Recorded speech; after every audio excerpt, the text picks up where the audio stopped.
로마서에 대해서 말씀을 주시겠습니다.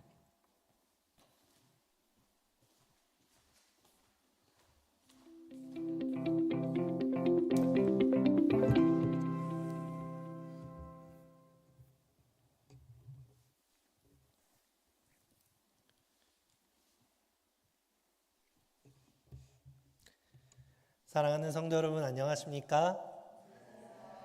우리 화요 저녁 기도에 오신 여러분들을 진심으로 환영합니다. 오늘 이 시간 우리 집사님께서 소개해 주신 대로 언약의 반지 로마서라는 제목으로 말씀을 연구하려고 합니다. 우리 하나님의 말씀 로마서 1장 1절에서 2절의 말씀을 함께 읽도록 하겠습니다. 로마서 1장 1절에서 2절의 말씀입니다. 제가 봉독해 올리도록 하겠습니다. 예수 그리스도의 종 바울은 사도로 부르심을 받아 하나님의 복음을 위하여 택정함을 입었으니 이 복음은 하나님이 선지자들을 통하여 그의 아들에 관하여 성경에 미리 약속하신 것이라. 아멘. 오늘부터 해서 기회가 닿는 대로 이 화요 저녁 예배 시간에 로마서 연구를 함께 하려고 합니다. 우리가 로마서를 함께 읽고 또 연구해 나가면서 하나님의 은혜의 보좌 앞으로 담대히 나아갈 수 있는 믿음을 소유하게 되시기를 간절히 바라겠습니다. 여러분, 우리에게 성경이 있습니다. 정말 저희들의 사랑하고 소중한 성경책이죠. 이렇게 두꺼운 책이고 정말 오랜 역사를 담고 있는 책입니다. 수많은 사람의 인생이 들어있기도 하죠. 이 성경책은 역사를 통틀어서 가장 많은 사람의 인생을 뒤바꾸게 한 책이라고 해도 과언이 아닐 것이라 생각합니다. 동의하십니까? 이 성경책은 하나님의 말씀이기에 그렇습니다. 여러분, 이 성경책, 성경의 주제가 무엇일까요? 많은 주제와 또 단어들을 떠올릴 수 있겠지만 저는 언약이라고 말하고 싶습니다. 언약이 무엇입니까? 약속, 이 약속이라는 단어로 다 표현할 수 없을 만큼 고귀하고 엄중한 마음이 담겨 있는 귀한 약속입니다. 하나님께서 이 죄악 세상을 살아가는 우리들과 함께 맺으신 귀한 약속인 것입니다. 우리가 이 약속을 믿고 약속을 붙들고 하나님께 기도할 때에 하나님께서 우리에게 응답해 주시리라 믿고 우리는 이렇게 하나님을 믿고 있는 것입니다. 우리를 이 죄악 세상에 내버려 두지 아니하시고 우리를 구원하시겠다는 하나님의 약속. 우리를 다시금 하나님의 형상, 우리가 죄로 인해 잃어버린 하나님의 형상을 회복시켜 주시겠다는 하나님의 약속. 이 모든 죄의 역사, 그것이 끝이 있으리라. 모든 죄의 역사를 마치시고 우리를 구원하시겠다고 하는 언약입니다. 성경의 모든 이야기는 이 구원의 언약 메시지로 풀어낼 수 있을 것입니다. 이 언약이 중요한 이유가 무엇일까요? 하나님께서는 우리 눈에 보이지 않으시고 우리의 감각으로 느낄 수 없는 영으로 존재하시는 분이십니다. 그런데 우리가 하나님을 어떻게 믿고 계십니까? 영이신 하나님께서는 인류의 역사를 구원하시기 위해서 태초부터 지금까지 역사를 쭉 이끌어가고 계시는데 그것을 하나님 마음대로 하나님만 아시는 방법으로 하시지 않으셨어요. 우리가 비록 하나님을 눈으로 보지 못하고 느끼지 못할지라도 하나님께서 이 역사를 이끌어가고 계신다라고 하는 것을 느낄 수 있도록 그리고 믿을 수 있도록 이 언약이라는 매개체를 사용하시는 것입니다. 즉, 늘상 하나님께서는 먼저 우리에게 약속을 하십니다. 사람의 눈에는 비록 그것이 굉장히 늦어 보일 때도 있고 빨리 됐으면 좋겠다는 생각이 들 때도 있지만 하나님께서는 꼭 그것을 약속하시고 그것을 어떤 환경이나 상황에도 변하지 않으시고 신실한 모습으로 그 언약을 지켜내십니다. 계속해서 당신의 신실함을 우리에게 보여주시고 약속을 지키시기 때문에 우리는 하나님을 믿을 수 있는 것입니다. 그리고 약속해 주셨던 모든 언약이 이미 성취되었습니까? 이미 성취되어 왔기 때문에 우리에게 남겨진 앞으로의 약속, 성령 속에 남겨진 예수님께서 이 땅에 다시 오겠다고 하는 그 약속을 저희들이 그 언약을 기반 삼아서 믿을 수 있는 것이겠죠. 예수님께서 이 땅에 오셨을 때 그것 또한 하나님 마음대로 아무 때나 오신 것이 아닙니다. 아담과 하와가 범죄를 했을 때에 분명히 약속해 주셨고 그 약속을 정하신 때에 하나님의 시간표에 맞춰 약속을 성취하신 것이죠.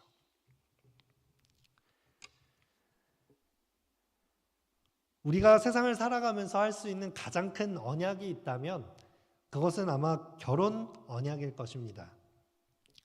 결혼을 언약할 때 우리는 결혼 반지를 예물을 주고받곤 합니다. 이 결혼 반지를 왜 나눠서 끼게 됩니까? 이 반지를 통해서 서로의 존재가 결혼으로 연결되었다라는 것을 서로 인식하고 또 다른 사람에게도 그것을 보여주기 위함일 것입니다.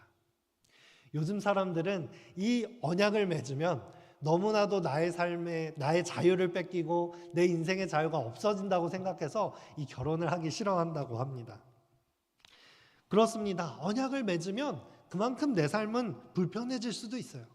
그 전에는 나의 기준으로 나의 옳고 그름으로 선택하며 자유롭게 살아가지만 언약을 맺었다는 것은 서로의 기준에 맞추고 서로의 기준에 따라서 함께 한 방향으로 인생을 꾸려나가게 된다는 것을 의미하는 것입니다. 즉, 하나님과 내가 언약을 맺었다는 것은 어떤 것이겠습니까? 하나님께서만 일방적으로 자신이 약속을 이루시고 성취하시는 것이 아니라 그에 따른 반응이 우리에게 있는 것이죠. 바로 성경 말씀이 우리의 언약의 반지입니다.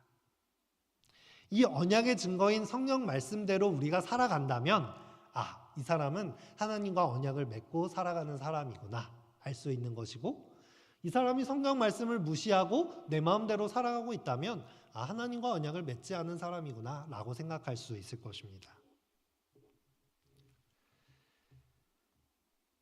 독일의 종교개혁을 이끈 경건주의 신학자 필립 스페너는 이렇게 말했습니다. 성경이 반지라면 로마서는 반지 위에 고귀한 보석이다. 우리는 이 하나님의 언약 중 가장 중요한 보석과 같은 부분이라고 할 수 있는 로마서를 함께 펴서 연구하려고 합니다.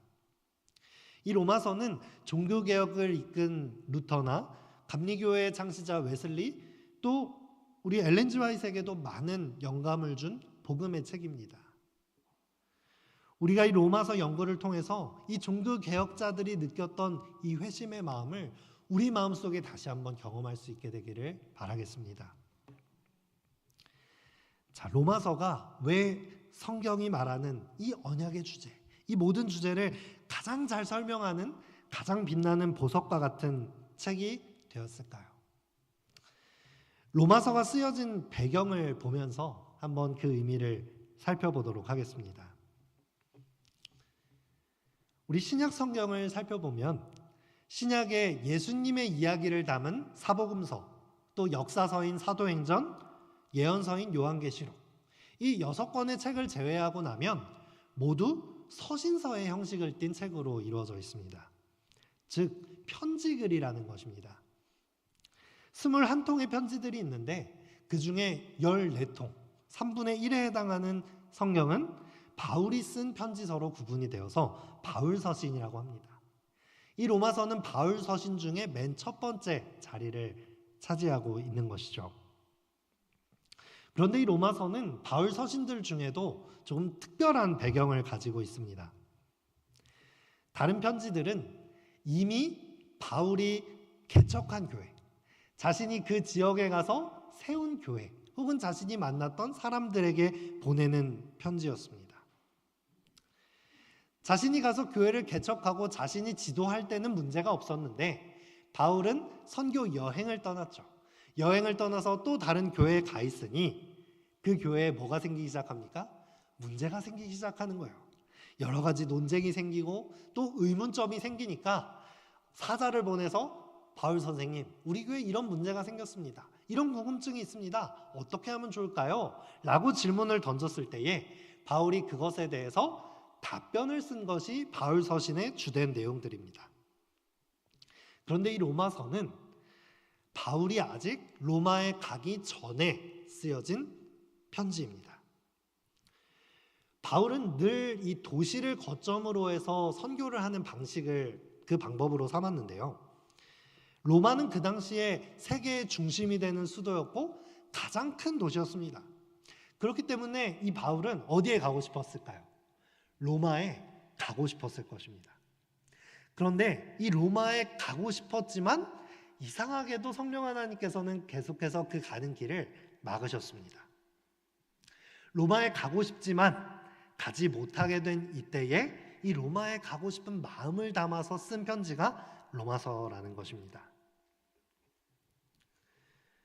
로마서는 어떤 한 문제에 대한 바울의 답변이 아니라 바울이 아직 가보지 못한 가장 중요한 교회, 이 로마 교회에 바울이 생각하고 있는 가장 핵심적인 기별, 자신이 생각하고 있는 예수 그리스도를 믿는 복음이 무엇인지 가장 자세하게 쓸 수밖에 없었겠죠.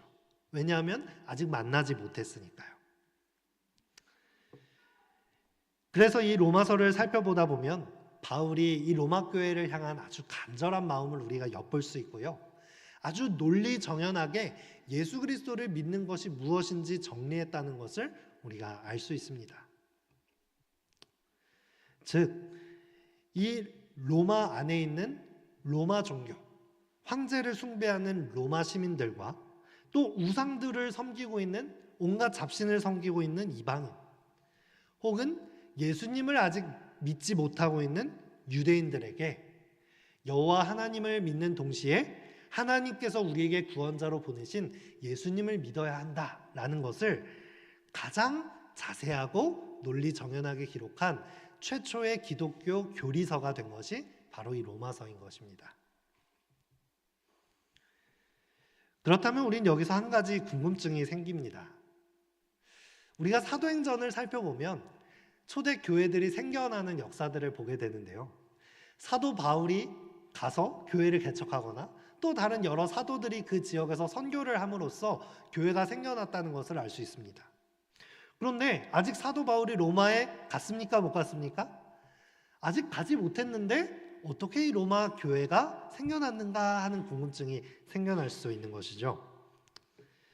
함께 사도행전 2장 8절의 말씀을 보시도록 하겠습니다. 사도행전 2장 8절 말씀입니다. 이 사도행전 2장은 예수님께서 승천하신 후에 마가의 다락방에서 일어난 오순절 성령 충만 사건을 기록하는 장입니다. 여러분들이 잘 아시는 대로 이 오순절 날에는 각 지역에 흩어있던 많은 유대인들이 이 유월절을 지키기 위해 예루살렘을 찾아 있었고, 이 북적북적한 가운데 성령 충만 사건이 일어나서 12제자들이 복음 전파를 하는데 그 언어가 자신이 살고 있는 지방의 언어로 들려지는 놀라운 기적과 같은 사건이 기록되어 있는 것입니다. 우리 각 사람이 난 곳 방언으로 듣게 되는 것이 어찌 됨이냐. 이 소식을 듣고 3,000명이 넘는 사람들이 즉시로 회심을 하게 됩니다. 그리고 어떤 지방에서 온 사람들이 있는지 이것들을 기록하는 것이죠. 이것을 봄으로써 우리는 이것이 만들어낸 이야기가 아니라 역사적인 이야기구나라는 것을 조금 느낄 수 있게 되는 것이죠. 우리는 바데인과 메데인과 엘람인과 또 메소포타미아, 유대와 갑바도기아, 본도와 아시아. 자, 여기까지는 어디 지방이냐면 그 당시로 말하자면 아시아 지방. 지금으로 말하자면 바울이 여행했던 터키, 트르키의 지방을 이야기합니다. 이 유대 지방을 넘어서 국경을 딱 넘으면 만날 수 있는 것이 바로 이 터키, 아시아 지방입니다. 또 다른 곳에서 온 사람들은 어디에 있었나요? 부르기아와 밤빌리아, 애굽과 및 구레네에 가까운 리비아, 여러 지방에 사는 사람들과 자, 여기부터는 이집트도 보이고 리비아도 보이죠. 아프리카 대륙에 사는 유대인들을 말하고 있습니다. 그리고 마지막으로 어디에서 온 사람들이 보입니까? 로마로부터 온 사람들이 보이죠. 로마로부터 온 나그네, 곧 유대인과 유대교에 들어온 사람들과. 자, 로마로부터 온 사람들이 있었다라고 말하고 있어요. 그리고 이 로마로부터 온 사람들로부터 로마 교회가 생겨났다는 것을 우리는 생각해 볼 수 있는 것이죠. 그런데 이 로마로부터 온 사람들을 설명할 때는 특별한 설명이 붙어 있습니다. 로마로부터 온 유대인과 유대교에 들어온 사람들이 있었다라고 말을 하는 것입니다. 이게 무슨 얘기냐면 다른 지방에서는 흩어져 있던 유대인들이 예루살렘을 찾았는데 로마로부터 온 사람들은 유대인이 아니지만 유대교로 들어온 이방인들도 이 예루살렘을 찾았다라고 하는 것입니다. 즉 로마에 살고 있던 유대인들이 어떤 일을 했습니까? 유대교 전도를 한 것입니다. 아주 열성 있는 유대인들이었다는 것을 알 수 있는 것이에요. 자신들의 민족을 위한 회당을 지은 것이 아니라 그 회당에서 이 로마인들을 향해서 선교를 했고 유일신 여호와 하나님을 믿어라 라고 하는 전도를 한 것입니다. 그리고 이 유대교를 받아들인 로마 사람들, 그들은 이 철학과 사상에 아주 관심이 많았기 때문에 유대교를 받아들인 사람들 또한 아주 열성적이었던 것을 알 수 있습니다. 그들이 얼마나 열정적이었는지 어쩌면 6월절이라고 하는 것은 유대인 민족 명절이잖아요. 그런데 로마인들이라 할지라도 이 6월절을 지키기 위해 예루살렘에 왔다라는 것이죠. 이 유대인들, 로마에 살던 유대인들과 이 유대교를 믿던 로마인들이 얼마나 열정적이었는지 느껴지시나요? 자, 그런데 이들이 예루살렘에 왔다가 어떤 광경을 목격합니까? 오순절 성령 충만 사건을 목격한 것입니다. 그리고 그들이 무엇을 깨달았을까요? 우리가 이제까지 기다려오던 구약 성경을 통해 기다려오던 메시아가 바로 예수 그리스도이시구나를 깨달았고 내가 유일신 여호와 하나님을 믿는다면 하나님께서 보내신 부활하신 예수 그리스도를 함께 믿어야겠구나 라는 마음을 가지고 로마로 돌아갔다는 것입니다. 자, 이들이 세운 로마 교회는 어땠을까요? 최초에 세워진 이 로마에 세워진 로마 교회 역시 매우 열정적으로 그 초대 신앙을 이어갔을 것임을 우리는 예상할 수 있는 것입니다. 그런데 이 초대교회 역사가 흘러가면서 로마 교회에 한 문제가 생깁니다. 어떤 문제가 일어났는지 우리가 사도행전 18장에서 한번 살펴볼 수가 있는데요. 여기에서 로마에서 온 사람들 이야기가 나옵니다. 바로 아굴라와 브리스길라 부부의 이야기인데요. 바울이 아덴을 떠나 고린도에 이르러 아굴라라 하는 본도에서 난 유대인 한 사람을 만나니 글라우디오가 모든 유대인을 명하여 로마에서 떠나라 한 거로 그가 그 아내 브리스길라와 함께 이달리아로부터 새로 온지라 바울이 그들에게 가매. 2차 전도 여행 말미에 바울이 고린도에 도착합니다. 그리고 그곳에서 로마 황제 글라우디오의 유대인 추방령을 받고 쫓겨나오게 된 아굴라와 브리스길라 부부를 만나게 됩니다. 우리가 잘 알듯이 그들도 텐트 메이커였고 바울도 텐트 메이커였기 때문에 함께 일을 하면서 이 고린도 지역의 선교 사역을 함께 하게 됩니다. 이들과 1년이 넘도록 사역하면서 아마 사도 바울은 아굴라 브리스길라 부부를 통해서 로마 교회에 대한 이야기를 자세히 전해 들었을 것입니다. 로마에서 유대인들이 왜 쫓겨나게 되었을까요? 로마에서 유대인들이 하도 말썽을 부리니까 쫓겨난 것입니다. 로마는 종교를 이용하여서 정치를 통합하고자 하는 의도를 가지고 있었습니다. 정책적으로 로마교를 만들어서 모든 로마 시민은 로마교를 믿고 이 로마 제국을 숭배해야만 했습니다. 그런데 누가 그렇게 하지 않았습니까? 유대인들은 그렇게 하지 않았습니다. 유일신인 여호와 하나님을 믿어야 하기 때문에 우리는 로마교를 믿을 수 없습니다. 점점점 그 세력이 커지고 또 로마 기독교의 세력이 점점 커지니까 이 로마 황제도 감당이 안 됐던 거예요. 그래서 이 로마에서 살고 있는 유대인들을 추방한다라는 명령을 내린 것입니다. 이 로마의 유대인 추방령이 내린 뒤에 어떤 문제가 일어났을까요? 한번 생각해 보시기 바랍니다. 이 로마 사람들과 이방인들이 유대교를 믿었고 또 기독교를 믿기 시작했을 것입니다. 그들은 아주 열정적이었어요. 많은 사람들이 모이고 불어나기 시작했을 것입니다. 그런데 보통 이 이방인과 유대인들이 함께 기독교를 믿는 초대교회를 세웠을 때 어떤 문제가 일어나기 시작했습니까? 할례 문제가 일어나기 시작했죠. 유대인들이 받고 있는 이 할례를 새롭게 예수님을 믿게 된 이방인들도 받아야 할 것이냐 말아야 할 것이냐. 즉 믿음이 중요하냐 율법이 중요하냐. 이 믿음과 율법의 그 교리 문제가 아주 첨예하게 대립되었다는 것을 우리는 성경을 통해 보게 됩니다. 그런데 유대인들이 황제의 명령에 의해서 싹 빠져나오면 어떻게 될까요?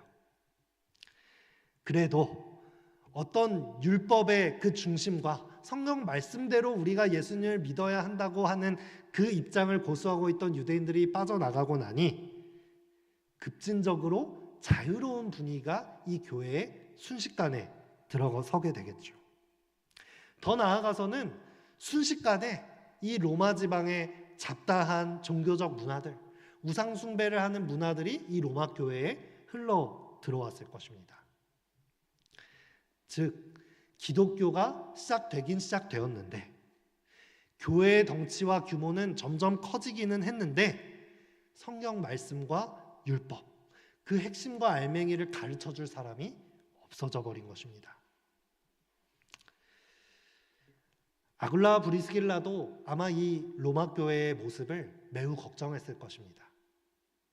예수 그리스도의 복음이 변질되어서 이 세상의 잡스러운 종교와 비슷해지는 것은 아마 순식간에 일어날 수 있는 일이었을 것입니다.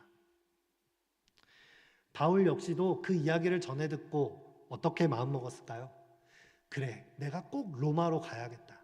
이 열정적인 로마 교회로 가서 다시금 내가 제대로 된 복음을 전하고 제대로 된 율법을 말해줘야겠다 결심했을 것입니다.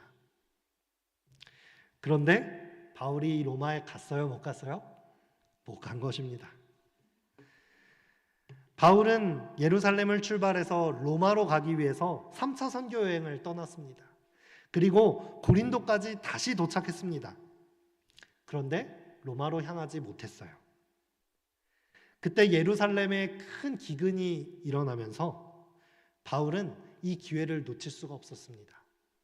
예루살렘 교회는 이 바울에 의해서 생겨진 이방 교회들을 정통 교회로 인정받을 수 있을 것이냐 없을 것이냐 하는 이 대립 가운데 있었는데 이것을 기회로 많은 이 선교 자금을 초대 교회들에서 모아서 예루살렘 교회로 전달한다면 아마 우리가 같은 한 형제임을 인정받을 수 있을 것이다 라는 생각을 하게 되었습니다. 그래서 로마 교회로 가는 대신 성금을 모아서 다시 예루살렘으로 돌아가게 됩니다.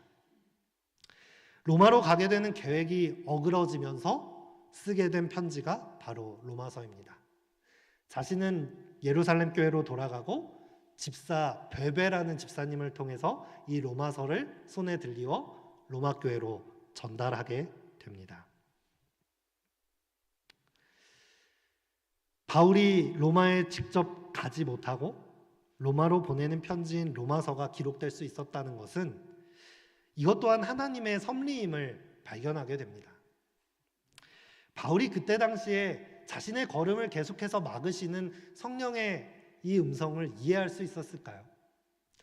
순종하긴 했지만 아마 다 이해할 수는 없었을 것 같습니다. 왜 이렇게 열정적인 이 교회, 로마 교회를 가지 못하게 하실까?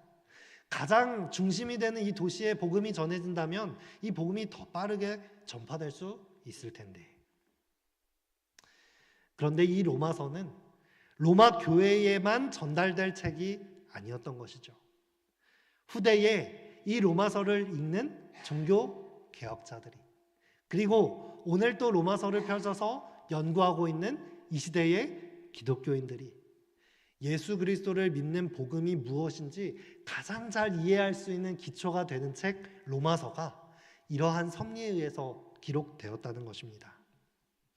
직접 갈 수 없었던 로마, 그렇기 때문에 더 애절하고 간절하게, 더 논리정연하게 쓰여진 복음을 우리 손에까지 들려있을 수 있도록 하신 성령님의 섭리인 것입니다. 우리도 때로 하나님께 아무리 구하고 기도해도 응답되지 않는 것들이 있다고 느껴지는 것이 있을 것입니다. 하지만 우리가 이 로마서를 펼치는 이때에 그런 문제 속에도 하나님의 뜻과 계획이 여전히 함께하고 계시다는 것을 느끼셨으면 좋겠습니다. 우리가 한번 1장의 내용으로 들어가 보도록 하겠습니다. 로마서 1장 1절에서 2절 말씀을 다시 한번 보시도록 하겠습니다. 예수 그리스도의 종 바울은 사도로 부르심을 받아 하나님의 복음을 위하여 택정함을 입었으니 이 복음은 하나님이 선지자들을 통하여 그의 아들에 관하여 성경에 미리 약속하신 것이라. 편지의 처음부터 바울은 무엇에 대해서 설명하기 시작합니까? 바로 복음에 대해서 설명하기 시작합니다. 곧바로 거두절미하고 핵심을 소개하는 것이죠.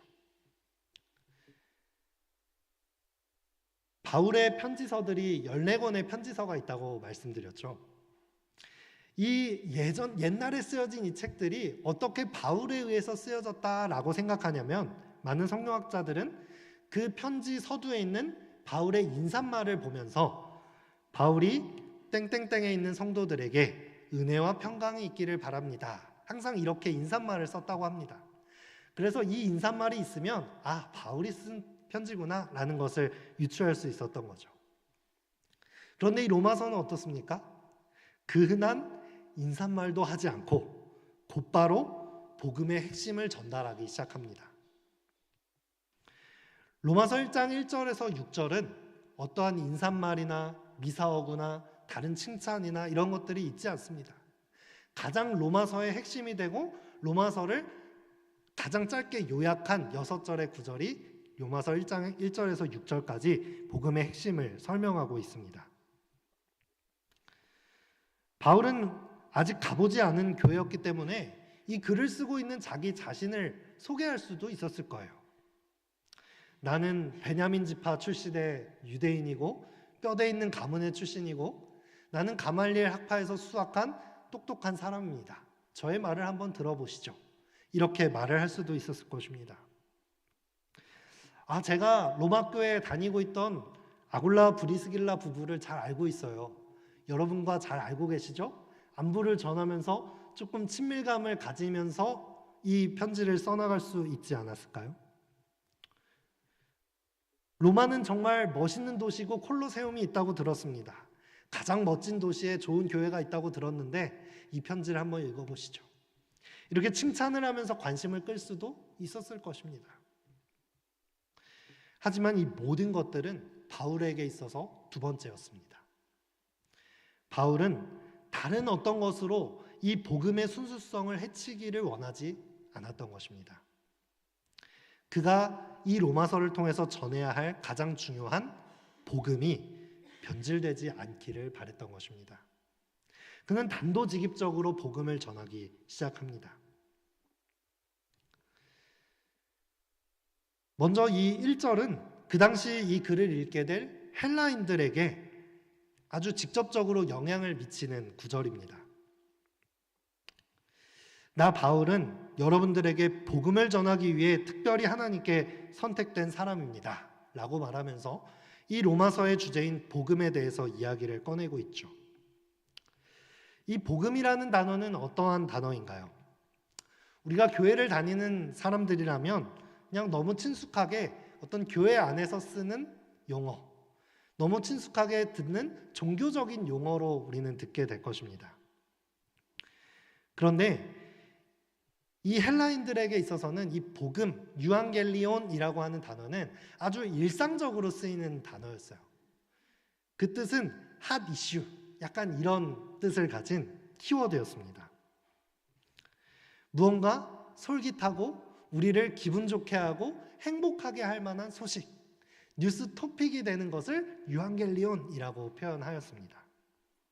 그러니까 바울은 내가 여러분들에게 가장 핫 이슈를 정합니다. 여러분들을 행복하게 할 소식을 전합니다. 라고 서두를 꺼내고 있는 것입니다. 그리고 이 유앙겔리온이라고 하는 단어는 정치적인 단어였습니다. 어떨 때 이 복음이라는 단어를 사용했냐면 황제가 교체될 때, 그 당시 로마 사람들의 이 삶은 어떤 황제가 즉위하느냐에 따라서 굉장히 큰 게 변화되었습니다. 그렇기 때문에 어떤 황제가 어떻게 교체되었다더라, 어떤 황제가 권력을 잃고 누가 정권을 잡고 있다더라, 이런 것들에 항상 귀가 쫑긋 열려 있었습니다. 그렇기 때문에 여러분들에게 복음을 전합니다 라고 말하면은 사람들은 어떤 생각을 했을까요?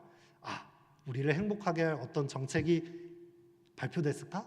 어떤 황제가 교체되게 됐을까? 이 나라에 어떤 변화가 있을까? 하는 생각을 갖게 되었다는 것이죠. 그런데 바울은 어떤 복음을 말하고 있습니까? 예수 그리스도로부터 전해오는 하나님의 복음을 여러분에게 전합니다 라고 말하는 것입니다. 그러니까 이 편지를 딱 받아들었을 때 로마 사람들은 귀를 기울였을 거예요. 핫 이슈구나. 우리를 행복하게 할 소식이 왔구나. 어떤 황제의 소식이 있나?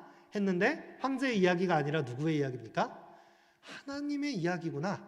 그러면서 자연스럽게 이 세상 나라의 어떤 변화나 복음을 이야기하는 것이 아니라 하나님의 나라, 하나님께서 세우실 어떠한 영적인 나라에 대한 것을 소개하는 것이구나 라는 것을 이 1절을 통해서 로마인들은 단번에 눈치챌 수 있었을 것입니다.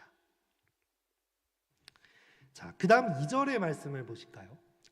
2절의 말씀은 유대인들을 위한 직접적인 복음의 설명입니다.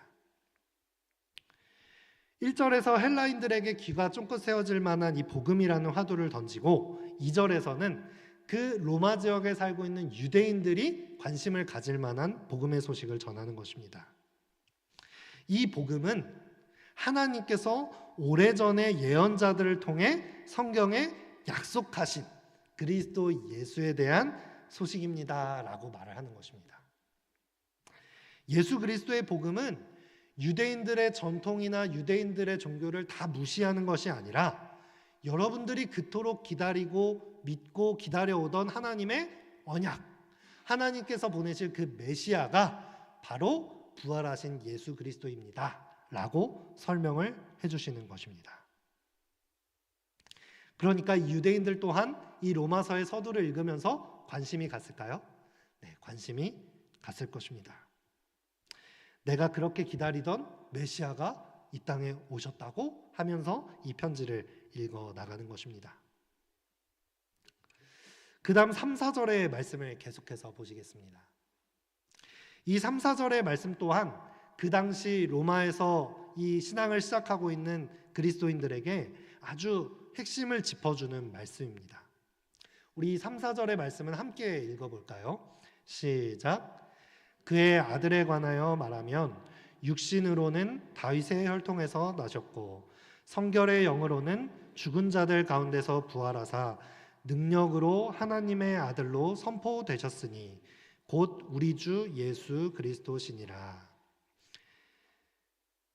우리에게도 이 예수 그리스도가 이 땅에 오셨다는 것을 아주 요약적으로 잘 설명하고 있는 성경절이 분명합니다.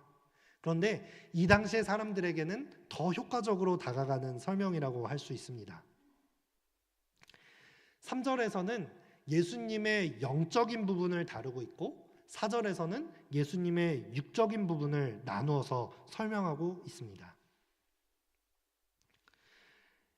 하나님께서는 육신적으로 말할 때에 다윗의 혈통에서 태어나셨다라고 설명을 하고 있습니다. 우리가 보통 어떤 신화들을 접하면 그 신들을 아주 귀하게 보이게 하기 위해서 그 출생을 아주 신기하게 묘사를 하곤 합니다.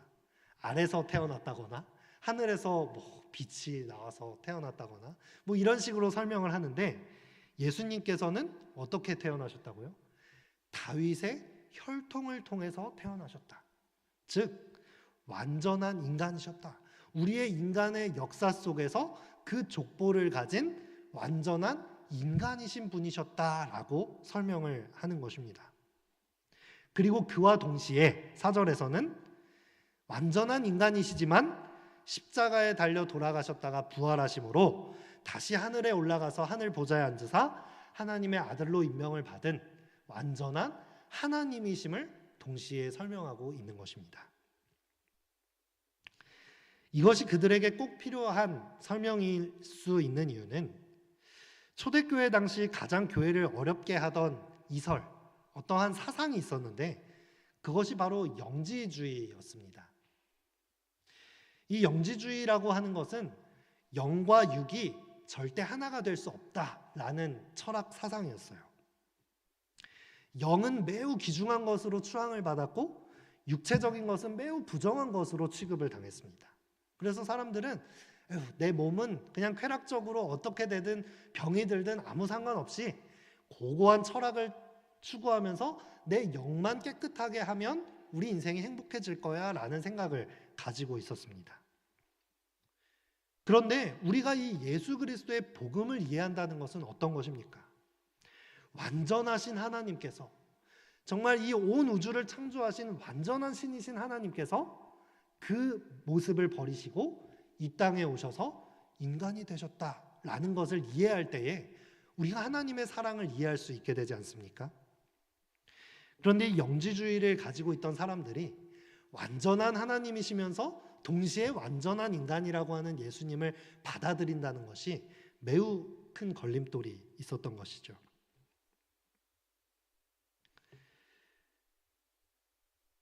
이 영지주의를 가진 사람들이 예수님을 이해할 때에 예수님이 완전한 하나님이신 분이시구나, 완전한 영이신 분이시구나 라고 이해한다면 우리와 같이 시험을 받으시고 인간으로서 이 죄악 세상을 살아가셔서 우리의 육신의 모본이 되실 수 있는 예수님의 한 면을 이해할 수 없게 되는 것입니다.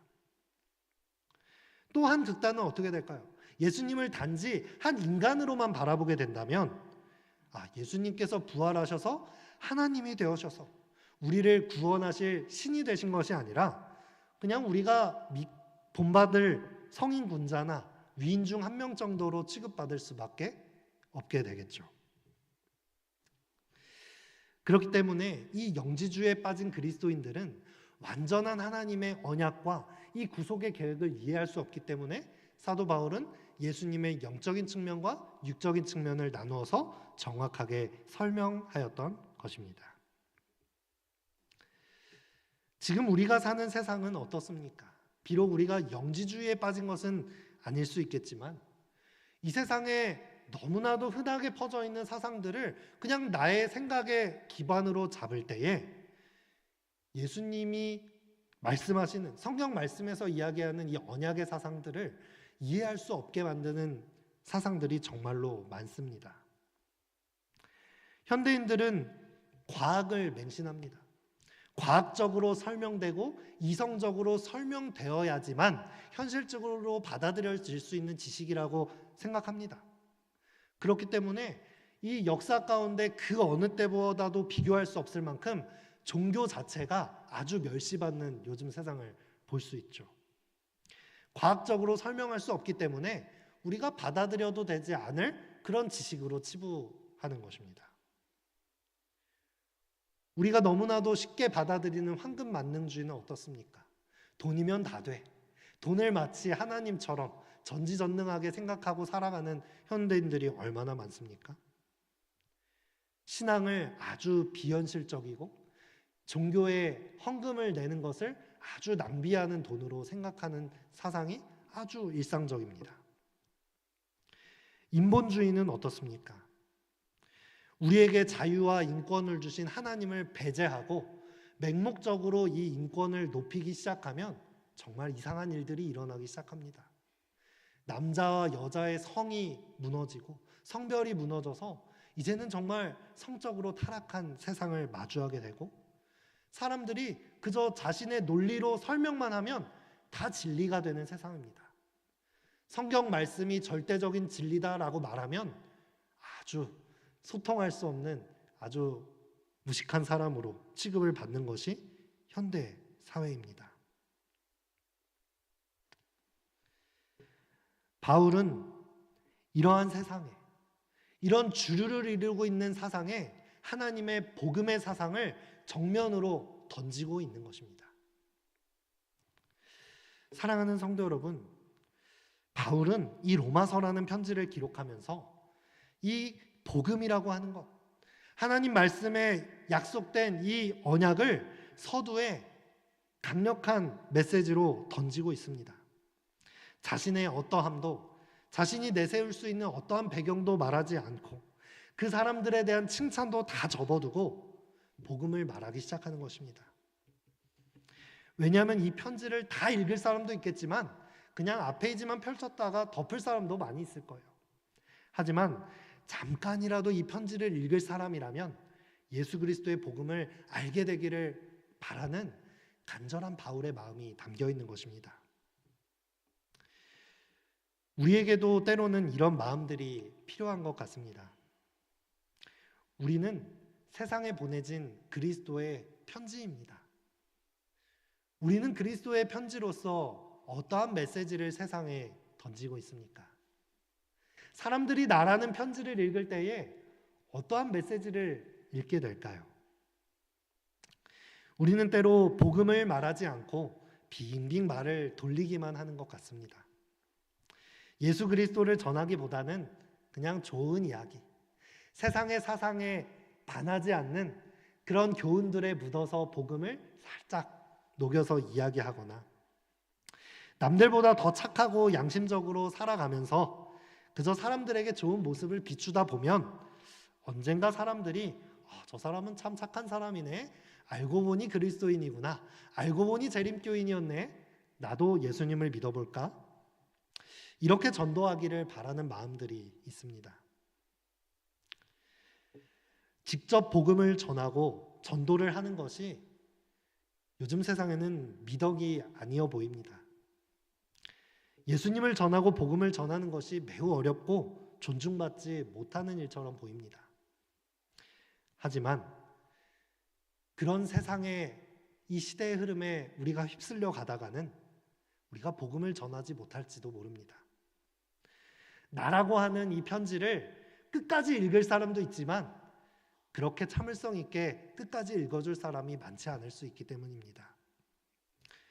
복음이 시급했던 로마 교회 사람들처럼 우리 주변에도 지금 당장 복음이 필요한 사람들이 있습니다. 지금 당장 성경의 진리와 재림기별이 필요한 사람들이 우리 주변에는 있다는 말입니다. 나의 믿음의 용기가 부족함으로, 나라는 그리스도의 편지가 너무나도 흐릿해져서 예수님의 복음을 드러내고 있지는 않은지 돌아보시게 되었으면 좋겠습니다. 내가 믿고 있는 예수님은 이런 분이다. 내가 믿고 있는 제7일 안식일 예수재림교회의 진리는 이러한 복음을 가지고 있다. 정확히 소개해야 할 필요가 있다는 것입니다. 바울은 로마서 1장 16절에서 이렇게 담대하게 외칩니다. 내가 복음을 부끄러워하지 아니하노니 이 복음은 모든 믿는 자에게 구원을 주시는 하나님의 능력이 됨이라.